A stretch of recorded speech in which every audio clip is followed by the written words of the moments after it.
everyone, and welcome to Edge CGI. My name is Eugene Shmirov, and this is part 3 in Alien Creature Design tutorial series. In this part, we're gonna grab the passes that we rendered out in the previous video, head into Photoshop, and then composite those passes for the final quality image. Alright, let's go! Here we are. Let's load our passes here. Ambient occlusion pass, clown pass, main pass, matte pass, and gloss. There it is. Okay, let's drag them here. Here's our passes. They're opened in different windows, so let's stack them on top of each other. Here's our main pass, our matte pass. Let's just select this entire area here. Copy, paste this. Okay, now put this one, Control C, Control V, close this tab now. Now put the gloss. Alright, let's close this tab here. And now ambient occlusion. Okay, there it is. Select this entire area here, paste it, and close the tab. Alright, so here we are with our main pass window. There's our passes here. Now before we start, let's unlock the background by clicking this lock button here and then selecting all these layers except for maybe clown pass. Okay, so we select them and add them to the group. Okay, now the clown pass is on top and it's outside of the group. Now we can use this to select things easily. Go to select color range and just shift color pick all the areas that you kind of included in the selection. Click OK. You can see the outline, selection outline here now. We can add layer mask to group with the selection enabled, and it will create layer mask based on that selection. And you instantly you can see if you disable the clown pass now that the entire group is isolated. So I've added another layer, just filled it with black for the background here, and we can start tweaking our layers here. So here's our matte layer, and I'll create a layer mask for this one, and this is a kind of neat non-destructive way. Just select this layer mask now, make sure to select the layer mask and not the layer, then fill it with dark, and you can see that it kind of disappeared. The entire layer effect has disappeared. Now select some kind of brush here. I prefer textured brushes for this kind of work. Okay. And now paint the layer mask with white, and that will kind of paint out the effect, or rather paint in the effect of the layer. As you can see, I'm kind of just painting in the area around the mouth because I want this more matte for now. Here in the shell, you know. And the cool thing about this is that if you don't like something that you've made, some changes, you can always paint black and get the effect back out. Okay, so black kind of emits it, white makes it visible. Okay, so here we can click it on and off to see the difference here, and let's paint out a bit more areas here.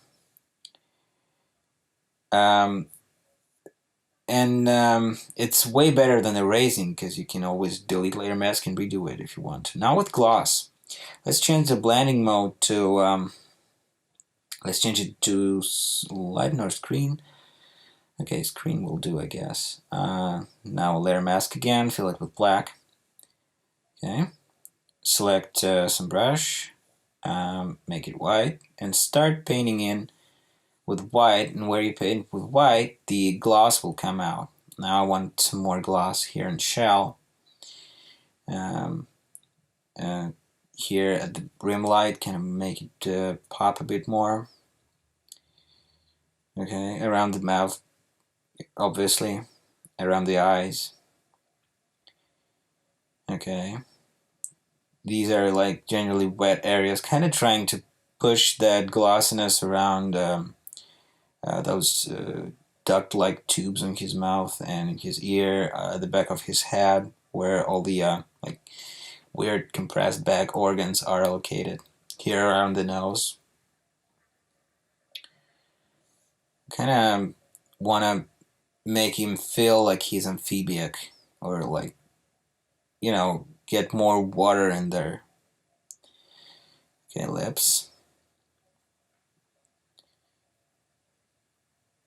Just kind of painting back and forth with white and black to get the effect on screen, and then to maybe erase some of the unwanted, um, erase some unwanted gloss there. Okay.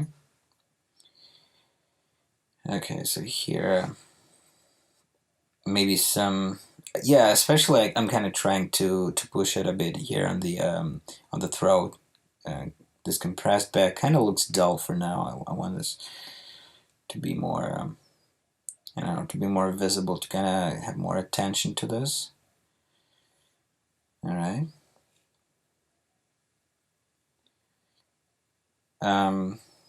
Okay, so here's a new adjustment layer, levels, and you can only apply it to the layer underneath if you control click it.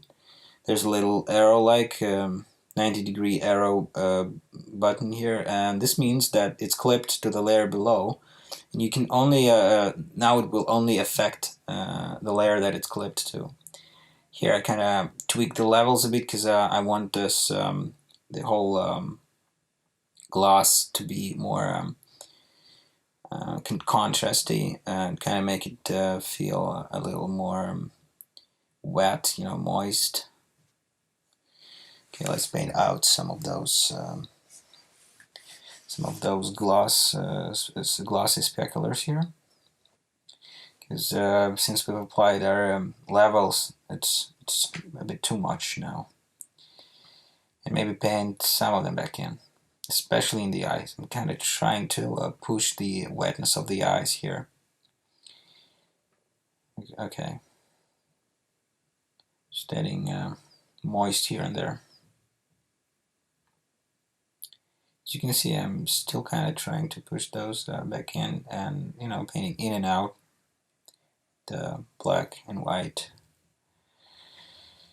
Kind of being a bit spontaneous here.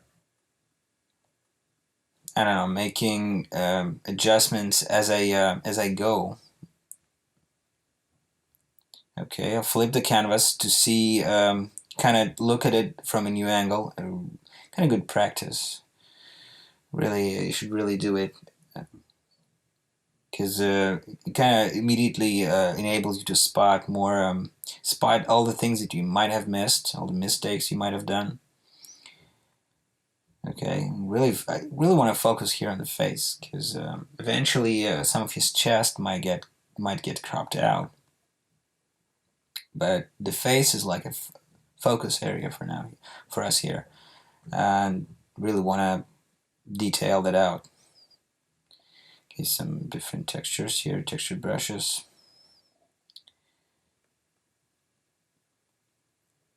All right. It really takes me a while, really, to kind of achieve the wetness look that I want. Okay. Smaller brush size for those ducts here. I'm trying to be careful with those. And as a general rule of thumb, with like broader areas, go with broader brush. With the more like detailed compressed areas, go with the smaller brush. Well, that's pretty obvious, I guess. Okay. So maybe notice how I'm painting with black and with white here. Really like pushing the border, rim light border here. Okay, some on top. And I'm not even painting, I'm just painting layer masks here, really. Alright, so now for the ambient occlusion. Change the color, change the mode to multiply here. As you can see, it only gets darker where the image, where the pass is dark. Do the same thing. Fill the layer mask with black, and paint with white on the layer mask, and where the white is, where you paint with white, it gets darker. which may be kind of counterintuitive a bit, but that's how it is in Photoshop. So here I'm painting in the areas that I want more ambient occlusion happening, where I kind of, especially here with this back here where a lot of folds are in the ear, around the eye where the lips are, and trying to kind of, you can see I'm clicking it on and off, kind of see the effect it makes here around the eyes. All the areas I kind of want to separate and push, I paint ambient occlusion in there. Some more ambient occlusion here in the ducts around the mouth.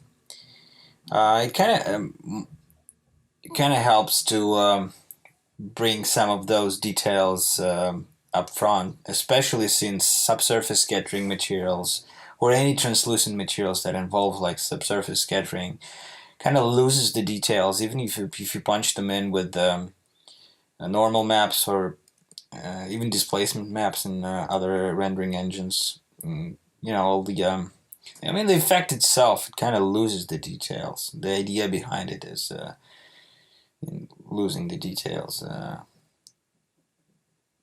Okay, so how about we tweak the background a bit? Just grab some wider brush here and do some, I don't know, some shapes. I sample the light kind of color that the light creates on the figure here, and kind of imitate maybe where the light is coming from. So it's just one of those banal cold, warm lighting contrasts. Just filling the background with some of that. It looks kind of crappy right now, but that's okay. We're going to blur that in a second there. I'll filters, blur, and blur those guys out. Just tweak the radius a bit to make okay, step back here. So we can just it's kind of good to have a background that is not black and has something going on there, even if it's blurred out, because it kind of helps separating things from one another. Okay, so this guy kind of looks like he pops from the background for now. So I guess you could just use some minor tweakings here where the shoulder is, because we don't want those bright areas of the shoulder and background touching too much. It kind of still indicate that the light source is there. Okay.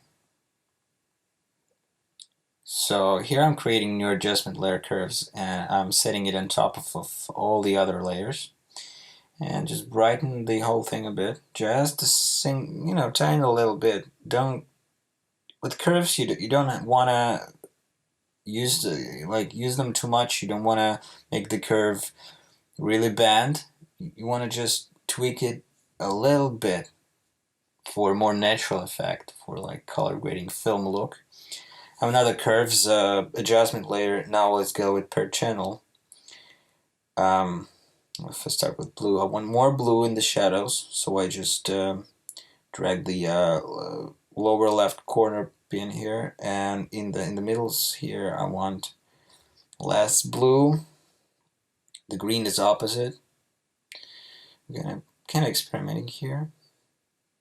The cool thing about curves, it's almost like levels, but it allows you to kind of visually see a gamma curve of your entire image, and as well as histogram at the same time, and kind of change values of channels, but it highlights the shadows and midtones and everywhere in between those.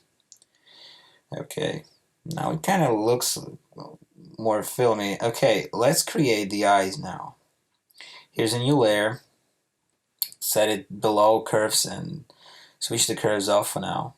Okay, now we need to isolate this layer. Let's go back to the clown pass here. Use color range selection. Click the eyes. Click OK. Okay, and then create layer mask based on that selection. So now the eyes are isolated, and when that whatever we paint will only be visible in that area. Okay, so let's paint those eyes in. I kind of want to go with some brighter colors here, maybe some yellowish kind of eyes. Select the layer now, not the layer mask. That's important. Okay, and since the iris kind of curves in, we only want this to be visible where the light hits it. It's key to making natural looking eyes is making them fade into the shadow where they kind of touch the upper eyelid. Okay, kind of helps you sell the idea that the iris sits inside the cornea, somewhere deeper in the eye socket. Okay, let's make it a little bit saturated. This not really being too careful here. Okay.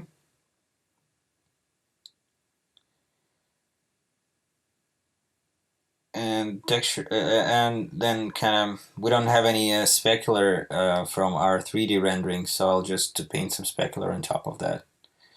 Just kind of help sell the eyes a little bit more. Just a couple of brush strokes here and there. You know, nothing too fancy. Okay, some Fresnel reflections there. Okay, let's sample the color and paint the other eye in. Kind of with following the same rule of kind of just making it darker where it hits, where it kind of touches the top lid. Alright, now let's enable the curves again to get our cinematic look back. New layer here. 50% gray. Here's a nice trick, by the way. So 50% gray, a new layer with normal blending mode. Add noise on top of it. Any amount would go. And then set it onto lighten or screen. I'll go with screen here and lower the opacity of the layer. Now the effect is really subtle, but it kind of adds this like camera noise or film noise here that kind of helps bind the image together.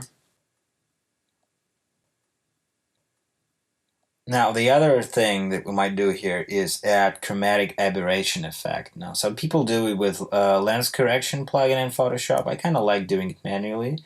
So I copy merge all of our layers here a couple of times for green and blue aberrations respectively, and go with the first one, change levels of that layer, and set red output levels to 0, so no red, blue output levels to 0, no blue, only green. Here it is in the preview window, we can see it's green. Now for the second one we kind of set red output levels to 0 again and green output levels to 0 again. Now we'll make it blue.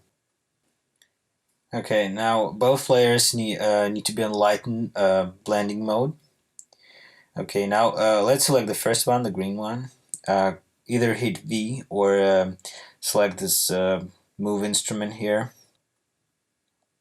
Alright, so I press left arrow on this one to shift it left, and with this one I press right arrow a couple of times to shift it right. You can do it in any order you want. You can flip it if you want.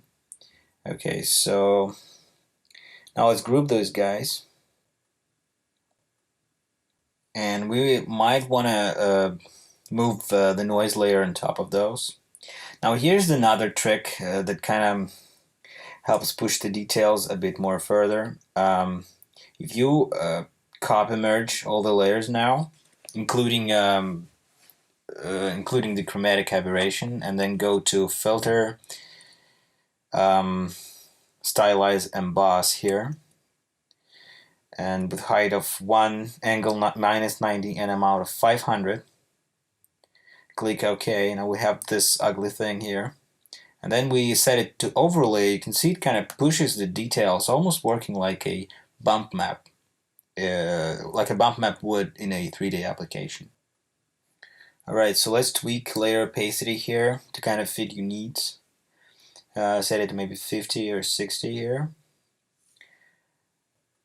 So we're almost there once we find suitable opacity for the layer, we're there. And the image is ready to be published online. Okay, here's the final result. I hope you find this tutorial informative.